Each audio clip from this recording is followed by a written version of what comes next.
दोस्तों जय हिंद। स्वागत है आपका ज्ञान की विभाषा चैनल पर। अगर आपने अभी तक चैनल को सब्सक्राइब नहीं किया है तो चैनल को कर लें सब्सक्राइब और बेल आइकन को प्रेस करें ताकि चैनल से संबंधित सभी प्रकार के अपडेट्स आपको मिलती रहे।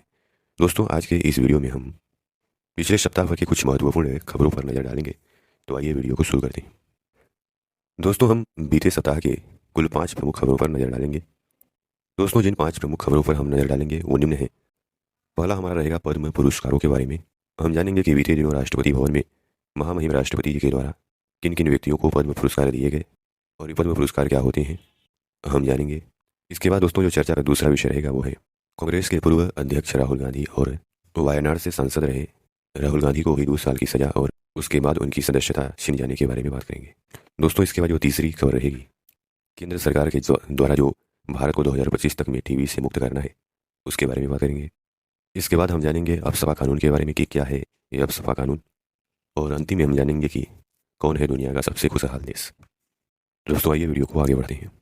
दोस्तों पहली जो खबर थी वह यह है कि राष्ट्रपति श्रीमती द्रौपदी मुर्मू जी ने बीते बुधवार 22 मार्च को राष्ट्रपति भवन में आयोजित एक समारोह में पद्म पुरस्कारों का वितरण किया। राष्ट्रपति द्रौपदी मुर्मू ने बुधवार को राष्ट्रपति भवन में आयोजित समारोह में 50 से अधिक विभूतियों को पद्म पुरस्कारों से सम्मानित किया है। दोस्तों इस वर्ष यानी 2023 में कुल 106 लोगों को पद्म पुरस्कार दिए जा रहे हैं।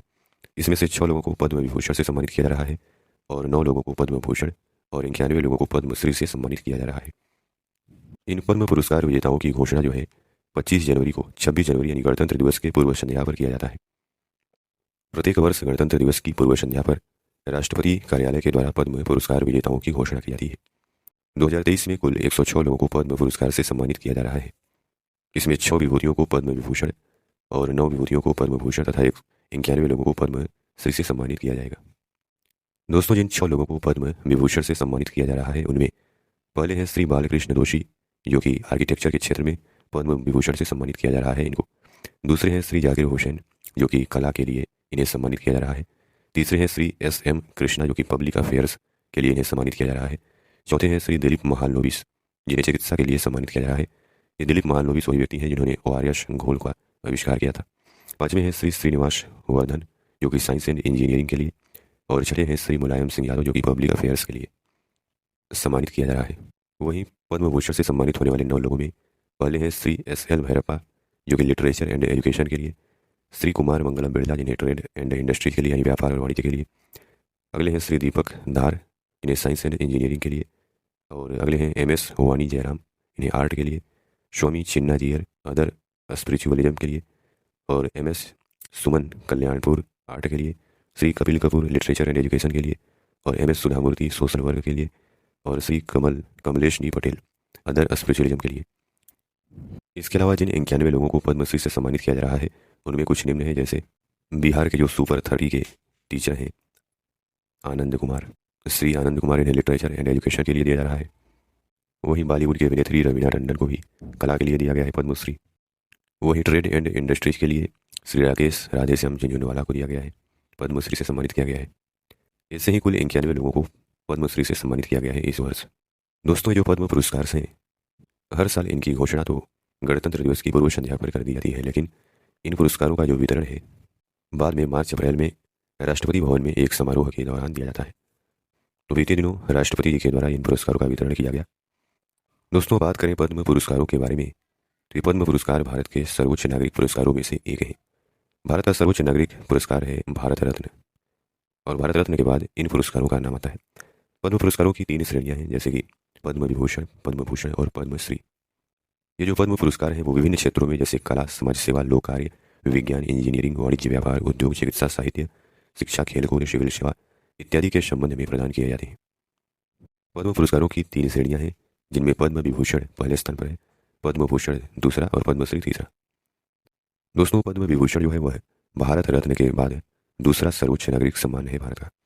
पद्म विभूषण सम्मान भारत सरकार के द्वारा दिया जाने वाला दूसरा उच्च नागरिक सम्मान है जो देश के लिए असैनिक क्षेत्रों में बहुमूल्य योगदान के लिए दिया जाता है, और यह सम्मान भारत के राष्ट्रपति के द्वारा दिया जाता है। इस सम्मान की स्थापना की बात करें तो 2 जनवरी 1954 में इसकी स्थापना की गई थी। और पद्म विभूषण विभिन्न क्षेत्रों में असाधारण और विशिष्ट सेवा के लिए दिया जाता है। 2 जनवरी 1954 को पद्म विभूषण की शुरुआत हुई थी और अब तक यह 325 से अधिक लोगों को दिया जा चुका है। पहली बार यानी 1954 में यह 6 लोगों को दिया गया था जिसमें सत्येंद्र नाथ बोस, नंदलाल बोस, जाकिर हुसैन, बाबा साहेब गंगाधर खेर, वीके कृष्ण मेनन और जिग्मे दोरजी वांगचुक। 2023 में इस वर्ष 6 लोगों को दिया गया है। बालकृष्ण दोषी, जाकिर हुसैन।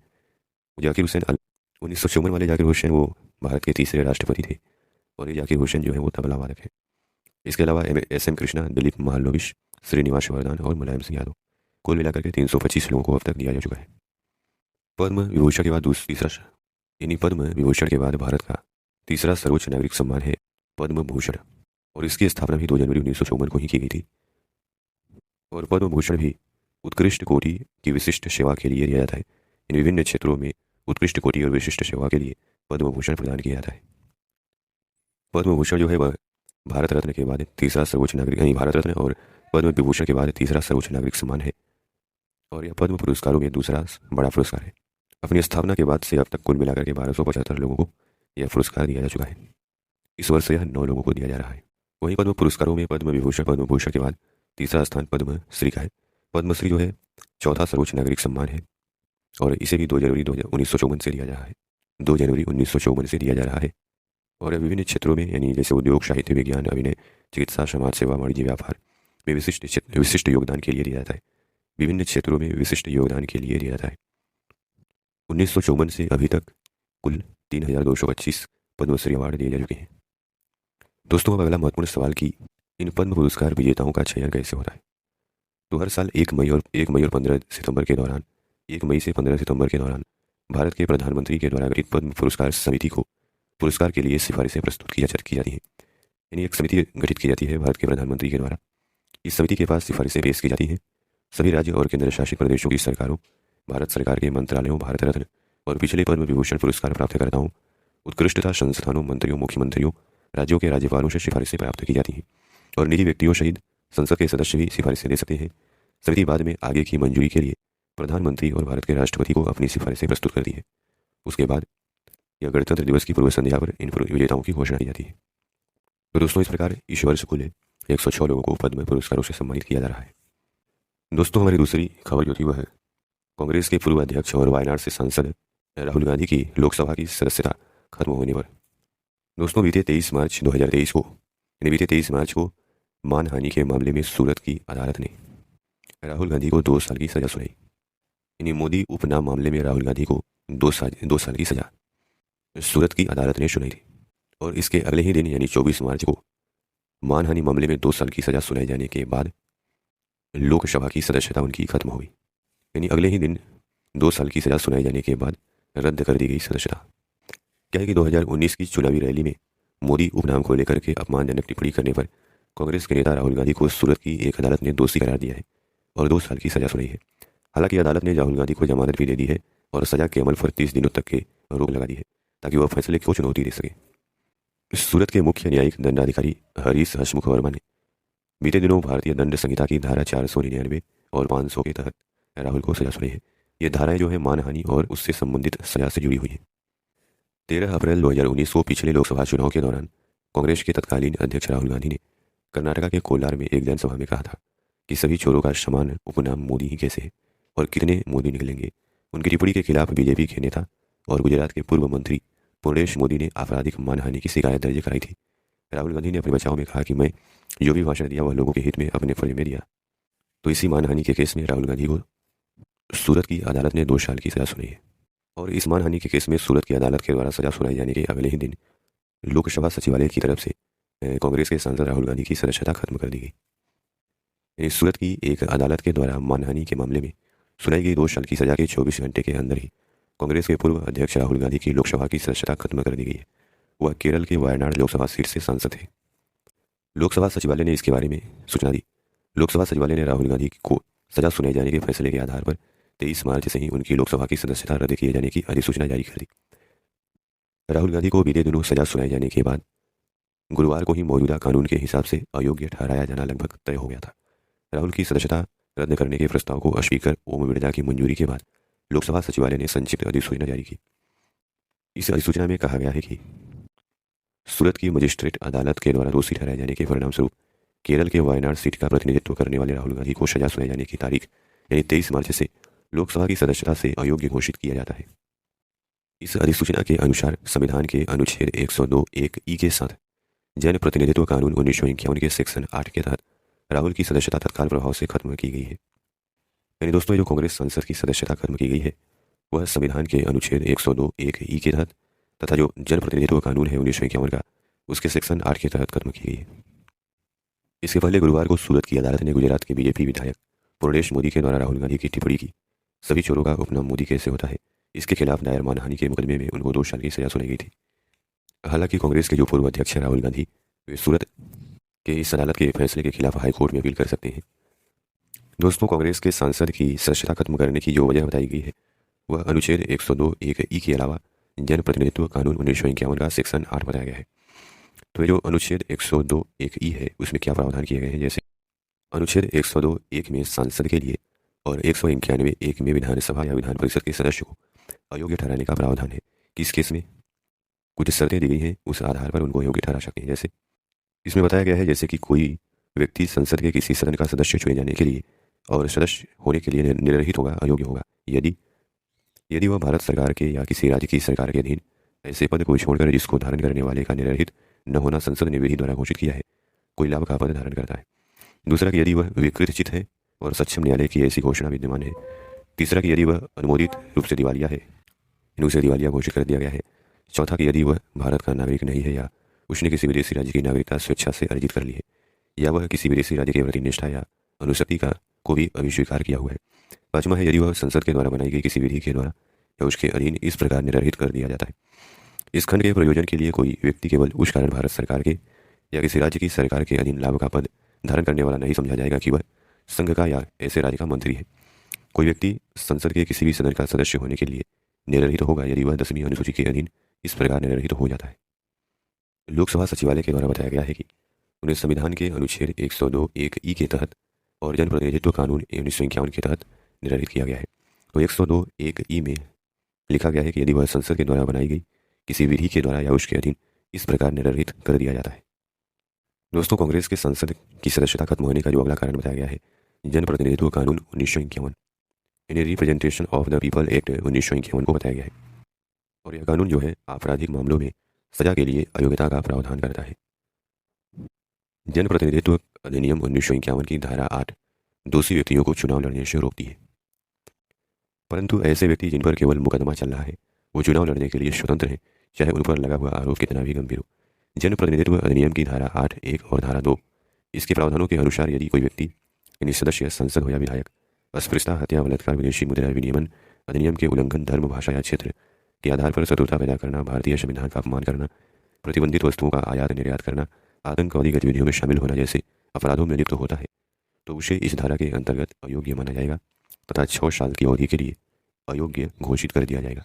जनप्रतिनिधित्व अधिनियम की धारा 8(3) के प्रावधानों के अनुसार यदि कोई सदस्य उपयुक्त अपराधों के अलावा किसी भी अन्य अपराध के लिए दोषी साबित किया जाता है तथा उसे कम से कम 2 वर्ष से अधिक की कारावास की सजा सुनाई जाती है तो उसे दोषी ठहराए जाने की तिथि से अयोग्य माना जाएगा तथा ऐसे व्यक्ति को सजा समाप्त होने की तिथि के बाद 6 साल तक चुनाव लड़ने के लिए अयोग्य माना जाएगा। तो दोस्तों, इन्हीं कुछ धाराओं के तहत कांग्रेस संसद की सदस्यता रद्द कर दी गई है। दोस्तों, अब चलते हैं अपनी तीसरी खबर की ओर, जिसमें देश को 2025 तक में टीबी से मुक्त करने का लक्ष्य रखा गया है। दोस्तों, 24 मार्च को वर्ल्ड टीबी डे मनाया जा रहा था। यानी हर साल 24 मार्च को वर्ल्ड टीबी डे मनाया जाता है, विश्व तपेदिक दिवस मनाया जाता है। दुनिया भर के लोगों के बीच बीमारी के बारे में जागरूकता बढ़ाने और वैश्विक टीबी महामारी से निपटने के लिए समय पर कार्यवाही को प्रोत्साहित करने के लिए विश्व तपेदिक दिवस मनाया जाता है। और सवाल है कि 24 मार्च वही क्यों मनाया जाता है। तो 24 मार्च 1882 को इसी तारीख को डॉक्टर रॉबर्ट कोच नामक साइंटिस्ट ने तपेदिक पैदा करने वाले बैक्टीरिया की खोज की थी। दोस्तों, 24 मार्च को विश्व तपेदिक दिवस यानी वर्ल्ड टीबी डे के अवसर पर प्रधानमंत्री नरेंद्र मोदी जी वाराणसी में रुद्राक्ष कन्वेंशन सेंटर में आयोजित वन वर्ल्ड टीबी समिट को संबोधित कर रहे थे। और प्रधानमंत्री ने अपने संबोधन में कहा कि 2 वर्ष के भीतर देश को टीबी मुक्त करेंगे। यानी भारत सरकार ने लक्ष्य रखा है कि 2025 तक में देश को टीबी मुक्त करेंगे। पीएम ने पिछले दिनों कहा कि भारत पिछले 9 वर्षों से जन भागीदारी के माध्यम से तमाम संकल्पों को पूरा कर रहा है। जन भागीदारी से ही टीबी जैसी बीमारी भी हारेगी। टीबी से मुक्ति का वैश्विक लक्ष्य भले ही 2030 तक हो, लेकिन भारत ने 2025 तक टीबी खत्म करने का संकल्प लिया है। दोस्तों, वैश्विक लक्ष्य की बात करें तो दुनिया से टीबी को खत्म करने का जो लक्ष्य रखा गया है 2030 तक रखा गया है, लेकिन भारत ने इस लक्ष्य को कम करते हुए 2025 तक में ही टीबी को खत्म करने का लक्ष्य या संकल्प लिया है। पीएम ने कहा कि सरकार टीबी की रोकथाम के लिए 6 महीने के कोर्स के बजाय 3 महीने का कार्यक्रम शुरू कर रही है। अब हफ्ते में एक बार ही दवा लेनी होगी। प्रधानमंत्री ने इस अवसर पर टीबी रोकथाम उपचार की आधिकारिक शुरुआत के रूप में फैमिली हेल्पलाइन नंबर और टीबी मुक्त पंचायत अभियान की शुरुआत की। पीएम ने कहा कि 2014 के बाद भारत ने नई सोच और दृष्टिकोण के साथ टीबी के खिलाफ काम करना शुरू किया है। सरकार के आह्वान पर आम लोगों ने निश्चय मित्र बनकर के 10 लाख से अधिक टीबी मरीजों को गोद लिया है। 10 से 12 वर्ष के बच्चे भी निश्चय मित्र बने और अपने गुल्लक तोड़ दिए। दोस्तों, अब बात अगर टीबी की करें तो टीबी यानी ट्यूबरकुलोसिस, इसे तपेदिक या क्षय रोग भी कहते हैं। यह जीवाणु की वजह से होने वाली एक संक्रामक बीमारी है, यानी बैक्टीरियल डिजीज है। यह एक संक्रामक बीमारी है जो माइकोबैक्टीरियम ट्यूबरकुलोसिस नामक बैक्टीरिया की वजह से होती है। वैसे तो टीबी बाल और नाखूनों को छोड़कर शरीर के किसी भी हिस्से में हो सकती है, लेकिन इसका ज़्यादातर जो असर है वह फेफड़ों पर होता है। बात अगर इसके संक्रमण की करें कि कैसे इसका संक्रमण होता है, तो टीबी से पीड़ित व्यक्ति के खांसने छींकने के दौरान मुंह और नाक से निकलने वाली बूंदों के जरिए यह बीमारी जो है फैलती है। स्वास्थ्य विशेषज्ञ बताते हैं कि केवल फेफड़ों की टीबी ही संक्रामक होती है और शरीर के अन्य हिस्सों में यह संक्रामक नहीं होती है। बीमारी को खतरनाक इसलिए माना जाता है क्योंकि यह शरीर के जिस हिस्से में होती है धीरे धीरे उस हिस्से को बेकार करना शुरू कर देती है। और विश्व स्वास्थ्य संगठन के अनुसार टीबी अभी भी दुनिया की सबसे घातक संक्रामक जानलेवा बीमारियों में से एक है, जो दुनिया भर में प्रतिदिन करीब 4,000 लोग इससे जान गंवा देते हैं और प्रतिदिन करीब 30,000 लोग इस बीमारी की चपेट में आ जाते हैं। एक अनुमान के अनुसार दुनिया की 1/3 आबादी टीबी की बैक्टीरिया से संक्रमित है, जिसमें केवल 5 से 15% लोग ही बीमार पड़ते हैं, जबकि शेष संक्रमितों को न तो टीबी की बीमारी होती है और न ही उनके जरिए यह संक्रमण दूसरों में फैलता है। विश्व स्वास्थ्य संगठन के मुताबिक 2020 में दुनिया भर में करीब 1 करोड़ लोग तपेदिक के शिकार हुए थे। 2019 में भारत में टीबी के 24 लाख से ज़्यादा मरीजों की संख्या दर्ज की गई थी। इस वैश्विक महामारी के जानलेवा परिणामों के प्रति लोगों को जागरूक करने तथा इसे जड़ से खत्म करने के प्रयास तेज करने के उद्देश्य हर साल 24 मार्च को विश्व टीबी दिवस मनाया जाता है। WHO के तत्वावधानों में विश्व भर में कई कार्यक्रम चलाए जाते हैं। 24 मार्च 1882 को ही एक जर्मन चिकित्सक माइक्रोबायोलॉजिस्ट डॉक्टर रॉबर्ट कोच ने इस जानलेवा बीमारी के कारक बैक्टीरिया की पहचान करने की पुष्टि की थी, जिसके फलस्वरूप टीबी के निदान और इलाज में दुनिया भर के वैज्ञानिकों को बड़ी मदद मिली। वैश्विक लक्ष्य जहां 2030 तय किया गया है कि दुनिया से टीबी को मुक्त करेंगे, वहीं भारत सरकार ने अपना टीबी मुक्त करने का लक्ष्य जो है 2025 तक तय किया है। इसी क्रम में भारत सरकार द्वारा एक विशेष कार्यक्रम प्रधानमंत्री टीबी मुक्त भारत अभियान की शुरुआत भी की जा चुकी है। इसके तहत भारत का संकल्प 2025 तक टीबी मुक्त होना है। राष्ट्रपति श्रीमती द्रौपदी मुर्मू ने 8 सितंबर 2022 को इस अभियान की शुरुआत करते हुए लोगों से सामूहिक रूप से युद्ध स्तर पर काम करने का आग्रह किया था। राष्ट्रपति का कहना था कि भारत में दुनिया की आबादी का 20% से कुछ कम है, लेकिन दुनिया के कुल टीबी रोगियों का यह 25% से भी ज़्यादा है, जो कि चिंता का विषय है। उनका कहना था कि टीबी से प्रभावित अधिकांश लोग समाज के गरीब तबके से ही आते हैं। तो दोस्तों, इस प्रकार भारत सरकार ने लक्ष्य रखा है कि 2025 तक में देश को टीबी से मुक्त करेंगे। दोस्तों, बढ़ते हैं अपने अगले खबर की ओर। अगला जो खबर था वह यह था कि अफसपा कानून के बारे में। बीते दिनों देश के गृह मंत्री अमित शाह ने कहा कि प्रधानमंत्री नरेंद्र मोदी जी के नेतृत्व वाली सरकार ने एक बार फिर नागालैंड, असम और मणिपुर में सशस्त्र बल विशेषाधिकार अधिनियम यानी अफसपा के तहत घोषित अशांत क्षेत्रों को कम करने का निर्णय लिया है। तो सवाल यह है कि अफसपा है क्या और यह कब लागू किया गया था। दोस्तों, अफसपा यानी armed forces special power act यानी सशस्त्र बल विशेष शक्ति अधिनियम, जो कि 1958 में पारित किया गया था संसद से। दोस्तों, इस अफसपा कानून के तहत सशस्त्र बलों को विशेष अधिकार दिया जाता है। दोस्तों, ये जो अफसपा कानून है armed forces special power act 1958 को पारित किया गया था। अफसपा को 1 सितंबर 1958 को पूर्वोत्तर भारत के कुछ राज्यों में लागू किया गया था। इस अफसपा को अशांत क्षेत्रों में लागू किया जाता है और जहां यह लागू किया जाता है उन क्षेत्रों में सुरक्षा बलों को, सेना को कुछ विशेष अधिकार दिए जाते हैं। जैसे कि कुछ अधिकार, जैसे किसी भी असंदिग्ध व्यक्तियों को बिना किसी वारंट गिरफ्तार कर सकती है सेना, यानी किसी भी असंदिग्ध व्यक्ति को बिना किसी वारंट के गिरफ्तार किया जा सकता है। गिरफ्तारी के दौरान उनके द्वारा किसी भी तरह की शक्ति का इस्तेमाल किया जा सकता है। किसी आश्रय स्थल या ढांचे को तबाह किया जा सकता है जहाँ से हथियारबंद हमले का अंदेशा हो। चेतावनी के बाद यदि कोई व्यक्ति कानून तोड़ता है, अशांति फैलाता है, तो उस पर मृत्यु तक बल का प्रयोग भी किया जा सकता है। बिना वारंट किसी के घर के अंदर जाकर उसकी तलाशी ली जा सकती है। इसके लिए जरूरी बल का इस्तेमाल भी किया जा सकता है। वाहन को रोककर उसकी तलाशी ली जा सकती है। सेना के अधिकारियों को उनके वैध कामों कानूनी कवच प्रदान किया गया है। सेना के केवल केंद्र सरकार हस्तक्षेप कर सकती है। तो इस प्रकार इस अफसपा कानून के तहत सेना को विशेष अधिकार दिया जाता है। इसे कैसे और कब लागू किया जाता है? तो राज्य या केंद्र सरकार के पास किसी भी भारतीय क्षेत्र को डिस्टर्ब या अशांत घोषित करने का अधिकार है। अधिनियम की धारा 3 के तहत राज्य सरकार की राय का होना जरूरी है, क्या एक क्षेत्र डिस्टर्ब है या नहीं। अगर ऐसा नहीं है तो राज्यपाल या केंद्र के द्वारा इसे खारिज कर सकती है। लोकसभा अधिनियम की धारा 3 के तहत राज्य या संघीय राज्य के राज्यपाल को बजट की आधिकारिक सूचना जारी करने के लिए अधिकार देता है, जिसके बाद उसे केंद्र के नागरिकों की सहायता करने के लिए सशस्त्र बलों को भेजने का अधिकार प्राप्त हो जाता है। और विशेष न्यायालय अधिनियम 1976 के अनुसार एक बार डिस्टर्ब या अशांत क्षेत्र घोषित होने के बाद कम से कम 3 महीने तक वहां पर स्पेशल फोर्स की तैनाती रहती है। लोकसभा की जो धारा 3 है उसमें अशांत क्षेत्र घोषित करने के बारे में बताया गया है। ये अशांत क्षेत्र घोषित किए जाने के बाद इसे केंद्र या किसी राज्य के राज्यपाल के द्वारा राज्य या उसके कुछ हिस्सों पर लगाया जा सकता है। इस अधिनियम में 1972 में संशोधन किया गया, जिसके अंतर्गत किसी क्षेत्र को अशांत घोषित करने की शक्तियां राज्यों के साथ साथ केंद्र सरकार को भी प्रदान की गई। दोस्तों, बात करें कि लोकसभा इस समय कहाँ लागू है, किन किन राज्यों में, तो नागालैंड और अरुणाचल प्रदेश के अशांत क्षेत्रों में 6 महीने के लिए और लोकसभा को बढ़ाया गया है। अधिकारियों के गृह मंत्रालय का हवाला देते हुए बताया कि दोनों राज्यों में कानून व्यवस्था की समीक्षा के बाद लोकसभा को 6 महीने के लिए बढ़ाया गया है। इसके अलावा असम के 9 जिलों के और एक सब डिवीजन में भी इसे लागू किया गया है। यानी पूर्वोत्तर के कुछ राज्यों के कुछ खास जिलों में इसे लागू किया गया है। दोस्तों, बढ़ते हैं अब अगली खबर की ओर। अगला खबर यह था कि दुनिया का सबसे खुशहाल देश कौन सा है। तो दोस्तों, बीते 20 मार्च को इंटरनेशनल डे ऑफ हैप्पीनेस मनाया गया, यानी विश्व खुशहाली दिवस। इस दिन संयुक्त राष्ट्र सतत विकास संस्था के द्वारा एक रिपोर्ट जारी की गई, वर्ल्ड हैप्पीनेस इंडेक्स। इस रिपोर्ट में बताया गया कि जो फिनलैंड है वह सबसे खुशहाल देश बताया गया है। वहीं अफगानिस्तान और लेबनान जैसे देशों को खुशहाली के मामले में सबसे निचला स्थान दिया गया है। दोस्तों, बात करें फिनलैंड की, तो फिनलैंड को लगातार 6वीं बार दुनिया का सबसे खुशहाल देश बताया गया है। इस वर्ल्ड हैप्पीनेस इंडेक्स में इस बार 136 देशों को शामिल किया गया था। ये जो रिपोर्ट है 6 प्रमुख कारकों पर तैयार होती है, 6 प्रमुख आधारों के आधार पर तैयार करती है। सामाजिक समर्थन, उस देश की जो प्रति व्यक्ति आय है, जीडीपी कितना है, स्वास्थ्य, स्वतंत्रता, उदारता और उस देश में भ्रष्टाचार की उपस्थिति कितना है, तो इस आधार पर तैयार किया जाता है। इसमें शीर्ष देश में देखें तो फिनलैंड को सबसे खुशहाल राष्ट्र बताया गया है, लगातार 6वीं बार। डेनमार्क दूसरे नंबर पर है, वहीं आइसलैंड तीसरे स्थान पर है। पिछले वर्षों के विपरीत जहाँ देश शीर्ष टॉप में दिखाई देते हैं, इस वर्ष एक नया प्रवेश करता है, लिथुआनिया 20वें स्थान पर। सबसे खराब प्रदर्शन अफगानिस्तान को दिखाया गया है, उसके बाद लेबनान और सियरा लियोन और जिम्बाब्वे का है। भारत को इस रिपोर्ट में 136 देशों में से 125वें स्थान पर रखा गया है। वहीं 2022 में भारत 146 देशों में से 136वें स्थान पर था। इस रिपोर्ट में नेपाल, चीन, बांग्लादेश, श्रीलंका जैसे देश जो हैं, इन देशों को भारत से आगे बताया गया है। इसलिए यह रिपोर्ट जो है सवालों के घेरे में आ जाती है। तो दोस्तों, आशा करते हैं कि आपको इस वीडियो के माध्यम से काफ़ी कुछ जानने को मिला होगा। धन्यवाद।